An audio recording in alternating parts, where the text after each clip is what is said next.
Dia enak ya, jadi kalau suwun lah, pokoknya kebaikan sahabat itu semuanya baik, tapi tidak saling meruntuhkan. Kamu bisa ngikuti pendapat Abu Dzar tanpa mengesampingkan mazhabnya Sayyidina Utsman. Begitu juga kamu bisa saja ingin kaya Kak Sayyidina Utsman tanpa mengesampingkan pendapat Abu Dzar. Ya sudah biasa saja. Semua kebaikan dan kebaikan variasinya banyak. Ini kanjeng Nabi. Kanjeng Nabi itu luar biasa. Kalau ngendikan kebaikan itu minimal dalam satu majlis kata sahabat itu kadang sampai 60 kali. Al iman bid'un wasituna bid'ah. Al iman syu'bun pokoknya seperti itu. Makanya banyak ulama ngarang syu'abul iman. Beberapa cabang-cabangnya itu Nabi dalam satu majlis kadang ngendikan sampai 60. Misalnya tadi Nabi cerita ada seseorang lewat kemudian ada duri disingkirkan dari jalan. Kemudian Allah mengampuni dia. Orang kayak Kiai Saidi, misalnya pro istighfar, promosi istighfar, sampai umatnya menjak nangis perkara istighfar, itu kurang baik. Allah kadang ngampuni kita itu tidak dengan jalan istighfar. Banyak cerita Nabi, ada orang melihat anjing, melet-melet, terus dia tadi mengalami kehausan, terus dia bilang ini anjing ini ngalami kayak yang saya alami. Kemudian dia turun ke sumur, membeni asu itu. Orang itu dalam hadis istighfar apa enggak? Enggak kan? Dia dimaafkan Allah karena cintanya pada hewan. Iya gak? Ada kita seperti itu. Ada orang rumah yatim. Itu Nabi gak cerita sisi istighfarnya. Ana wa kafilul yatim ini fil jannah. Saya dan yang rumah yatim fil jannah. Nah ini kalau kita hanya ngomong istighfar, toh akhirnya umat istighfar tenanan nangis tenan tapi mediti rakaruan. Bukan yang penting. Istighfar ini apa-apa. Enggak bisa seperti itu. Maka kalau kamu jadi mursyid, suatu saat kita jadi mursyid, kamu harus ngomong. Nah apa ngajak istighfar ngomongnya jujur. Bonggo istighfar sareng-sareng nggih, niki bagian dari kebaikan. Tapi nginjang sing wolowo tetap lomo. Sing medit dilereni medite maksudnya. Sehingga orang tahu bahwa istighfar itu tidak segala-galanya. Coba Nabi nak ngedikan gimana coba? Wa'at bi isayyatal hasanata tamquha. Kira bar ngamal lelek nglakoni keapian. Enggak ada di hadis wa'at bi isayyata al istighfar, enggak ada. Di Quran juga gitu. Wa yadra'una bil hasanati sayyi'ah. Setiap habis elek habis. Misalnya aku bar ngenyek Fauzi elek. Lo langsung gedhe, gak lek ganteng. Tapi nak iso wae tambah elek perkarane ngenyek jebule muni ngene. Tapi secepatnya. Paham apa? Secepatnya wa'at bi isayyatal hasanata tamhu. Misalnya, gue baru ngeritik wong mukmin. Orang mukmin Indonesia itu tidak maju, tidak dinamis, tidak kayak di Singapura. Biasanya narasumber kan, bangsa kita, gue itu pemalas, tidak kayak orang Singapura. Dari seminar gue guri, engkau udah datang Singapura, apa yang Indonesia? Narasumber sembrono. Nah, nabar ngomong-ngomong kok dia nanti di rumah ngerasa salah. Wah, saya ini kok mengkritik bangsa sendiri, kudu langsung. Ya Allah, semua keburukan saya tadi tak tanggung saya. Dan semua yang saya kritik, saya salahkan. Jadikan itu kafarah mereka. Jadi yang namanya kebaikan itu diantaranya istighfar. Tapi tidak semua dosa bisa kamu hapus dengan istighfar. Kayak misalnya, kayak diutang wong. Terus rabuk sahur, tapi astagfirullahaladzim. Astagfirullahaladzim. Dari pengiran hubungannya. Aku ramelok utangi, gue jalui sepuro.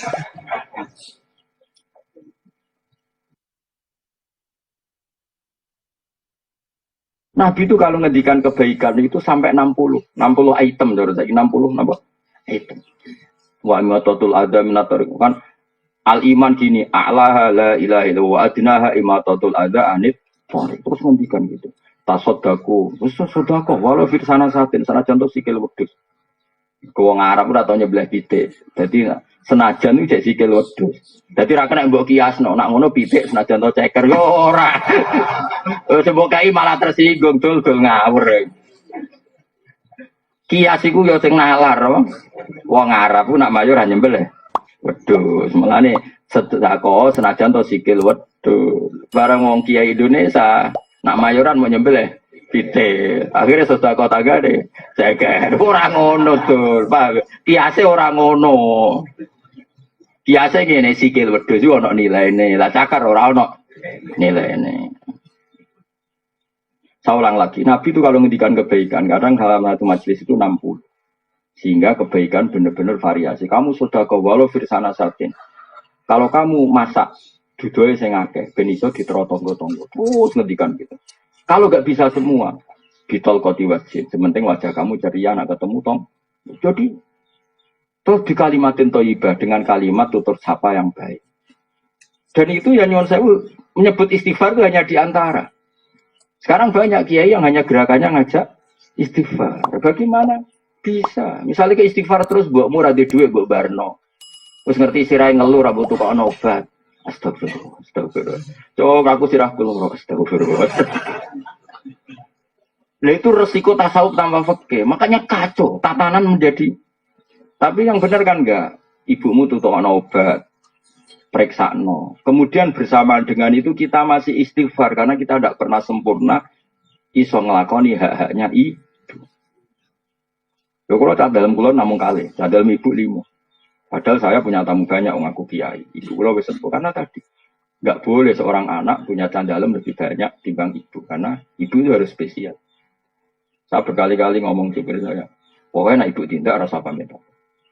Supaya spesial seorang tua itu, nak dulurku kudu pamit. Bukan karena saya ingin mendedak, supaya beda bahwa kelasnya ibu itu beda dengan dulur. Tapi nak ibu rasa pamit kan kunci di bawah supir. Oh, nanti isen tenan. Isen gara-gara ngajak kiai, kiai tenan. Kita ajak lu ngoning asem. Pikiran gue lagi nganggo mobil, nggak ada acara. Coba barang ke omah mobil kurang. Tapi kalau biasa kaidahnya gitu ya sudah. Yang berdua tiga ibu. Jadi saya punya sekian aturan. Misalnya ini tahadus bin. Saya punya sekian uang. Bilang dia dalam ini khusus ibu, nggak usah pamit. Ini ada sekian fasilitas uang kalau untuk ibu nggak usah pamit. Ini mobil kalau untuk ibu nggak usah pamit. Padahal ibu kadang mau tindak ning sawah, jadi wong sepuh, jadi kadang gelap sawah, enggak mungkin. Ya cadalku tak bisa gitu. Misalnya cadalku kok ibu lagi seneng, perkarane adalah yang diminta bantu cadalku. Padahal saya tugas di saya, tetap akan ngalahkan. Kalau ibu menghendaki kamu, meskipun kamu tugas di saya, menangkan ibu. Guling-gilingan kalau kita ini hormat. Itu fikih. Jadi kita mengimplementasikan al-jannatu tahta aqdamil ummahat. Surga itu di bawah telapak kaki ibu. Maknanya paling gampang adalah keinginan kita runtuhkan semuanya demi keinginan ibu. Setidaknya ada aplikasinya. Kalau bahasa komputer itu ada aplikasinya. Mau coba hadis itu tapi jebule. Ya mobil sendiri, tunggu ibu. Piye kok? Pengajian. Pengajian itu boleh duit, nak ngurmati ibu itu malah karuan swarga anak-anak. Kecuali pengajian ikhlas, anak ikhlas orang ngamuk tiga ibu. Baca nom misalnya pengajian mobil tiga ibu ubah lah kena ujian nom. Isen aku kiai, isen mana naratoat. Mana anak. Marah ini watak ini mana ini.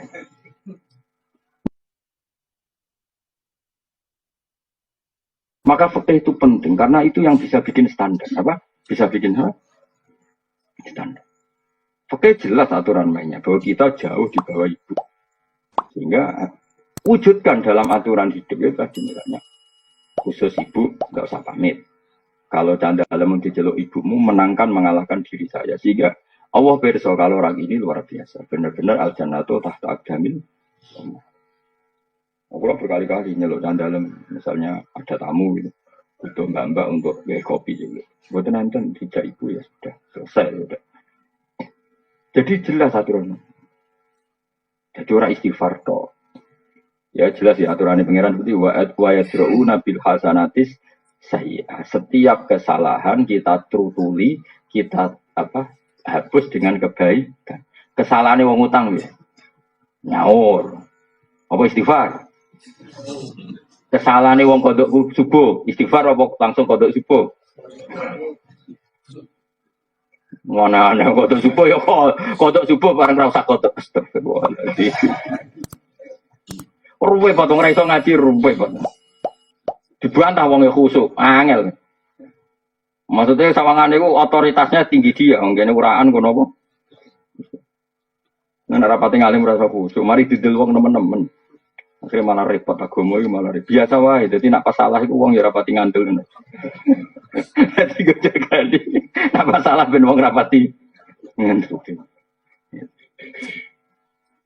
Mbak mata gula bener bersalah pakai aku anut ulama-ulama di sini. Pokoknya mantafak koha walam yatasawwaf ikut tafasako. Siapa yang berfikih tidak bertasawuf itu berstatus fasik. Fasik itu masih mendingan. Tapi tasawuf saja tidak fikih tahzan maka menjadi kafir zindik. Karena pasti punya keputusan khilafal Quran wa sunnah. Dia sering punya keputusan yang jauh berbeda dari Quran dan sunnah. Karena ada ilmunya. Apa tidak ada? Tidak ada. Wong kula bolak-balik krungu, ana wong wis puluhan tahun ra salat, bareng tobat kepengin salat. Sowan wong model ngono-ngono iku wis penting istighfar sing akeh. Bar saiki. Bareng sowan aku yo tetep wis ngene ae, pokoke tiap salat ping pindho jeng yo. Anggap bae sing sitok iku nggo ngodoki masa lalu. Nah, dereng 10 tahun Gus. Lah nek pengen cepet 10 tahun tiap salat kowe ping 10. Lah kok terus ra sida tobat mergo kesel ae mending ngono. Lho nek fikih kan aturan mainnya jelas karena dia tidak sholat 10 tahun ya sudah. Setiap sholat kowe double. Anggap bae sing sitok sholat hari ini, sing sitok sholat masa lalu, paham ya? Lah nek kok 10 tahun ya tak tau nek 10 tahun ya berarti wis bar. Lah nek pengen cepat bayar kredite ya tiap bar sholat. Jadi 10, jadi ngambil kredit mobil sing langsung 10 juta kan cepat selesai. Apa paket sing 1 juta tapi 4 tahun misalnya kan. Jadi kalau fikih jelas aturannya apa? Gus kula nu ra salat. Kula nate sowane wong fasik tapi tahu santri terus fasik. Kok salat 3 tahun. Super. Wah, nuwangi kula tobat, Gus. Wis salat nek ora salat pirang tahun? 7 tahun iki eling den ras. Ya ora takon istighfar ya tiap salat iku udah beli. Nah, tapi ya mau. Istighfar engko bahas engko. Penting wajib sih. Napa? Ya ono sing gitu. Lah ora kok istighfar. Malah iki kiai rapal donga salat temen. Lah kok iso? Lah anggere julus binas saja ten namne Rabbil firli warhamni. Lah rumah samu iku gak istighfar ae, Bro. Wong salat. Kadang kiai lho kok ora pokok istighfar Gus. Lah nek pas lungguh binas saja ten muni piye? Apa alam salat piye? Rabbil firli. Lah iku mbok anggap donga apa? Donga sugihan. Ayo agar julus beda saja otomatis beribu. Lalu dongo istighfar atau dongo sugihan.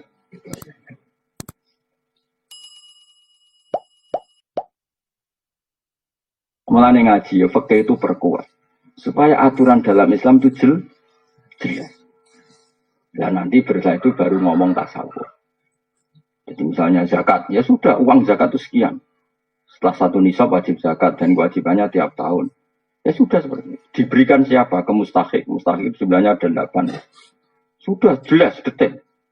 Lalu orang 8 ini kalau nggak ada ya diberikan yang ada. Kan dulu partai itu 8. Lama-lama kan tinggal 2 misalnya. Ya kubu sana dan sini kan. Neng Indonesia kan paling karek mufukara sampai masakin. Karena kalau amil di Indonesia rata-rata kan dikelola diurus negara. Apalagi yang Basnas itu kan digaji negara. Tapi kalau di masjid-masjid ada amil, tapi kan sukarelawan. Kalau misalnya amil zakat, yang beri amil zakat untuk gak ya umumnya rantul. Rata-rata kancan nom-nom anak kiai ini anak kaji-kaji kan bisa gaya-gaya kan serabut untuk beras. Bukai malah tersinggung, gue apa beras? Lewat nego juga bareng jadi amil zakat kita bukai beras. Manuk tapi bukai beras yang mana? Kalau lah ya setuju ya amil masjid kiai karena apa ya anak-anak muda itu kan bocah yang enggak banyak kepentingan. Ben kulino ikhlas. Cara kula ben kulino ikhlas, ben ngono terus nah ono sing suka ngekeki kopi ta rokokan ben bunga-bunga terus pokoke sementing. Sok janom kok ijen nom kok wis mikir apa? Beras perkara ne rasa awake apa? Amil. Ku apa-apanan. Wong ora dididik ikhlas. Cara kula nu ra. Dadi sik amil zaman Nabi bayangane ra ngono do kontok. Kanjeng Nabi ku ngutus Sayyidina Ali ku ning Yaman. Nggo ngurus zakat. Kowe iso bayangno Madinah Yaman. Wis ngono cek numpak unta. Mulane dhisik ambil iku untuk jatah. Ku yo kangelan tenan apa? Tapi kowe terus muni. Oh, terus kowe aja dadi kok cara Gus ambil saiki ra untuk goblok lawas ya ndak ngono. Ora ngono maksudnya iku yo kira-kira dhewe gitu. Dadi dhisik gambarane ambil iku. Nabi ngutus Nabi ning Sayyidina Ali teng Yaman. Terus ngendikan cung jupuk zakate wong Yaman. Engko carane ngelola ngene tuk khodu min agniyaihim faturatu ala fuqaraihim yo zakat dijupuk sangka wong sugih dikene wong fakir. Jadi dengan jarak seperti itu, kangelan seperti itu ya pantesin untuk ambil. Pantesin itu. Kowe aku gak yakin nak Sayyidina Ali entuk mergo Bani Hasyim. Tapi jelas iku ya sembalah. Pokoke sementing wis bayangno ngono. Mamane iku umpama amil entuk bayangno sing ana kangelane napa? Lah setahun pisan mau ngumpul nang masjid terus diteroning rondo-rondo. Iku nek nggo sepeda motor.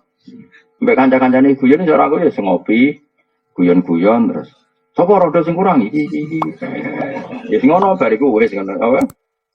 Kok terus gue beras 2 kilo mulai iku. Apalagi anak-anak muda kayaknya kan lebih ikhlas kan ya berarti banyak apa? Kepentingan, banyak mikirnya sudah lah harus. Jadi kecuali kangelan. Nah iso aja lah, soalnya iso. Di Indonesia gimana? Kalau ambilnya benar-benar kayak kemarin saya punya temen pengurus zakat di Riau. Nah itu kalau setuju untuk tak takoi zakat di mana? Dia itu ikut lembaga zakat.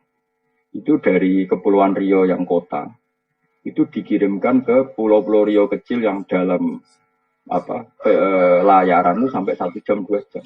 Ya kayak di Karimun Jawa itu kan misalnya ada pulau-pulau kecil yang tertinggal. Jadi zakat ditororono. Ya itu kalau seperti itu kangelan gitu ada nantang marah bahaya, ya itu cara pulau ya untuk bagian. Mereka ya ono repot, ya ono apa? Dan dia memang nggak punya pekerjaan, dia pekerjaannya hanya sebagai pegawai amil zakat. Jadi pokoknya dikira-kira sendiri, apa? Dikira-kira sendiri. Nah, syukur-syukur sekarang banyak orang yang suka kemudian mengabdikan diri jadi relawan zakat malah bagus kan dia tidak kepikiran dapat itu. Ya sudah, pokoknya sementing kalau seperti itu tuh nggak ada ukurannya istafsi kolbak, tanyakan hatimu, itu pantas nompo apa pantas nompo tahu.